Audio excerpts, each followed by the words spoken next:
Dacă tocmai ai primit nefericita veste că ai cancer colorectal, vreau să aduc un pic de perspectivă. Pentru că diagnosticul, oricât de greu este, nu este automat o sentință. Cancerul colorectal rămâne un diagnostic serios. Dar tratamentul modern a îmbunătățit semnificativ rezultatele, iar indicatorul cel mai des folosit în studii pentru a estima succesul acestora este supraviețuirea la 5 ani. Și aici e important să clarificăm, nu înseamnă că pacientul trăiește doar 5 ani, înseamnă că acolo se termină urmărirea în cadrul studiului. Mulți trăiesc mult mai mult de atât. Ce influențează cel mai mult supraviețuirea este extensia tumorii, adică stadializarea. O tumoră care este localizată doar în cadrul peretelui colonului are o supraviețuire de 91%. Dacă tumora se extinde mai departe, afectează zonele regionale, afectează ganglionii regionali, supraviețuirea rămâne una crescută, undeva în jur de 74%. Din păcate, dacă vorbim totuși de metastaze, adică extensie la distanță, supraviețuirea scade undeva la 15%.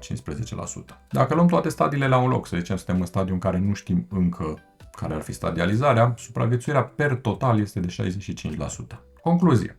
Contează cel mai mult momentul diagnosticului. Cu cât e mai devreme, cu atât prognosticul este mai bun. Și una din cele mai bune metode de a diagnostica boala în stadiile incipiente sau chiar de a preveni boala cu totul este screeningul prin colonoscopie.